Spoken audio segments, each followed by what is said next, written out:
Last month I put out a video talking about the boss music from The Legend of Zelda: The Wind Waker, but there was one boss I left out.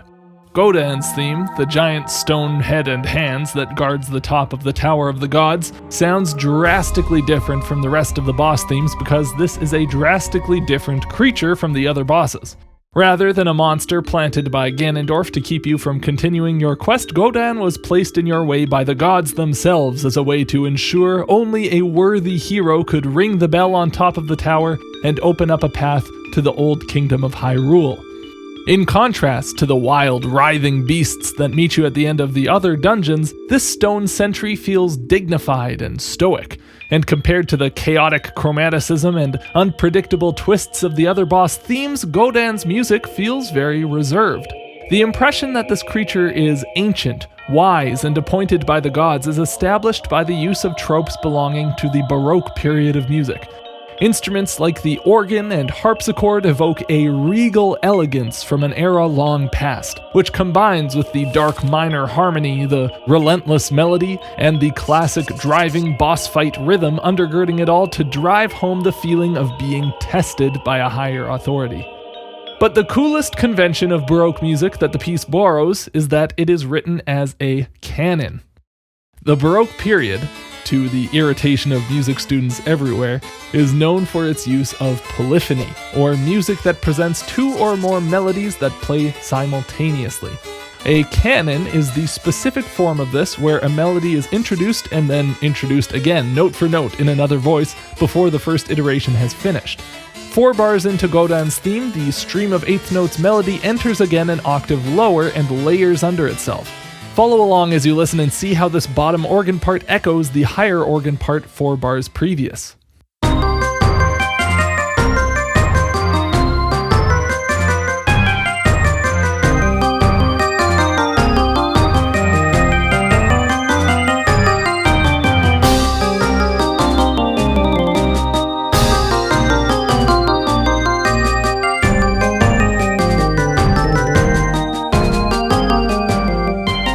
Any kind of polyphonic music creates a certain level of intensity just thanks to how complex it is to try and listen to 2 melodies at the same time, which makes it work great for a boss theme.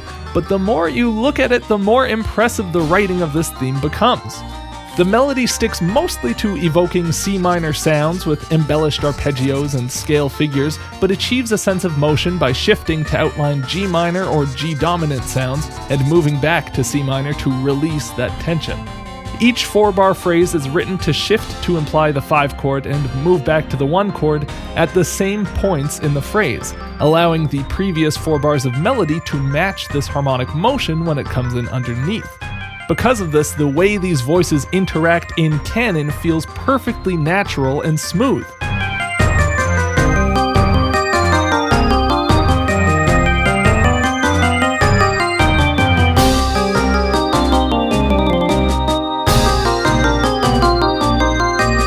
On top of that, the melody is written such that the 2 lines complement each other beautifully all the time. Where one leaves space, the other always fills it in, and the 2 lines somehow always either move in contrary motion, which sounds great and delivers most obviously the sound of 2 independent voices, or they harmonize in thirds or sixths, which are the prettiest intervals to use.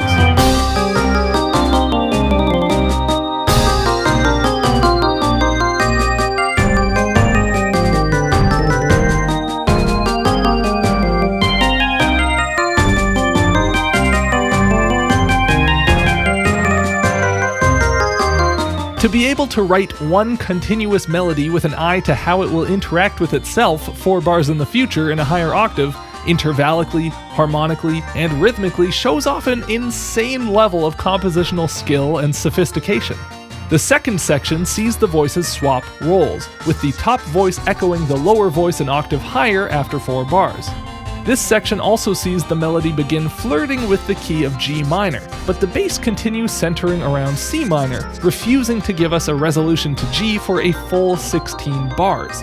The implied 5-to-1 resolutions in the melody maintain the elegant Baroque atmosphere, but the mismatch between the bass and the melody allows the music to step into more colorful territory than we had established earlier.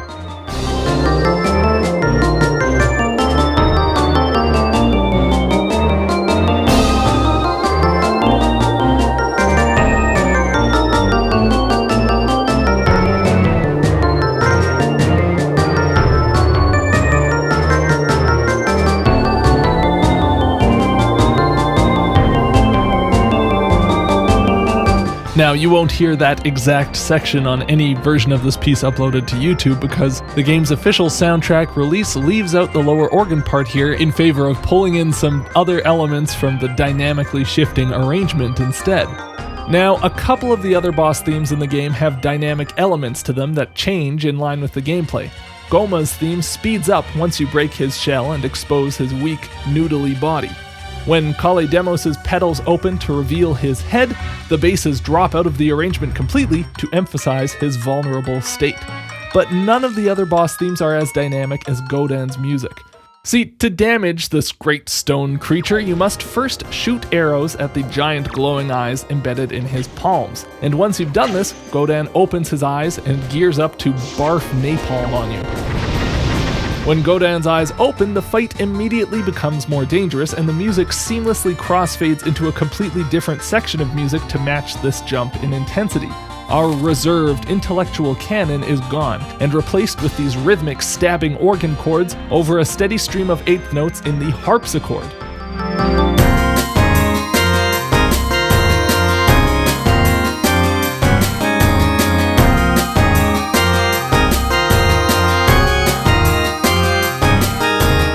This section raises the intensity of the music by stepping away from classic 5-to-1 harmony and incorporating fourth-based harmony instead, which sounds much colder and more modern. You'll see this harpsichord line lean heavily on leaps of a fourth, and the organ chords are all one of two voicings, a sus2 triad or a sus4 triad. Both of these types of voicings are just an inversion of a stack of perfect fourths, and they carry that same alien quality that a stack of fourths does. Furthermore, these shifting voicings maintain this interval structure regardless of how far outside of the key that takes the inner notes, bringing in plenty of dissonant flat seconds and flat fifths into the piece that increase the intensity even further.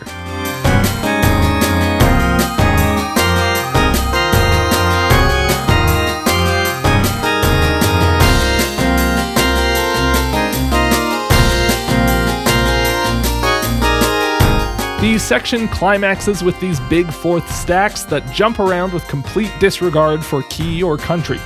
If you just look at the top voice of these chords, it does create a relatively logical melody in the key of C minor, flat seconds used as spice to create a threatening atmosphere. But harmonizing each of these notes with perfect fourths, or some inversion of a stack of fourths, gives the whole phrase a very alien quality.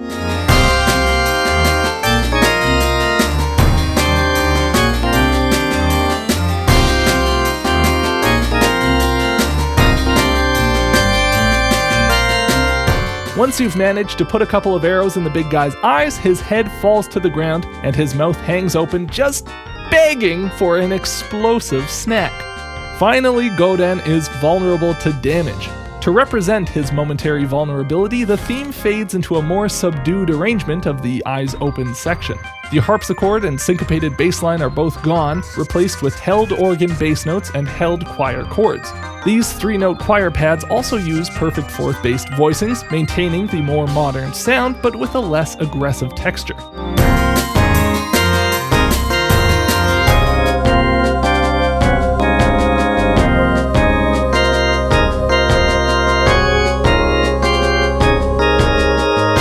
Dialing down the intensity of the arrangement here works great, not only as a way to convey the boss's weakness in that moment, but also as a setup for the return of the initial section of music once you've rattled his brains a bit.